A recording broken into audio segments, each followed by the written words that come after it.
Jeshi la polisi mkoa wa Geita linamshikilia Wema Haibe miaka 38, dalali wa mahakama kwa tuhuma za wizi wa kuaminiwa baada ya kuuza nyumba aliyokabidhiwa na mahakama kisha kuiba fedha shilingi milioni 22.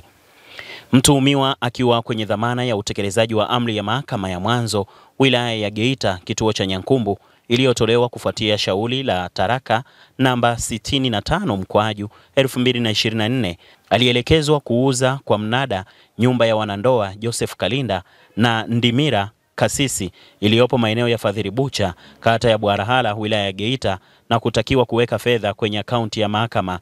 Hata hivyo, mnamo Aprili 4, 2025 mtuhumiwa aliuza nyumba hiyo kwa tatizo balanzila miaka 56 kwa shilingi milioni 22 kinyume na maelekezo ya mahakama. Mtuhumiwa aliweka fedha hizo kwenda kwenye akaunti yake binafsi badala ya akaunti ya mahakama kama alivyoagizwa, na jeshi la polisi linaendelea na uchunguzi wa kina na mtuhumiwa atafikishwa mahakamani mara baada ya taratibu zote za kisheria kukamilika.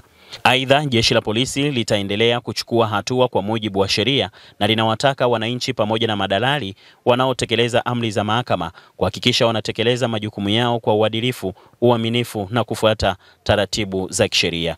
Hizi ni ripoti za Ayo TV na Miradayo kutokea mkoani Geita. Mimi ni Baraka Fulgence.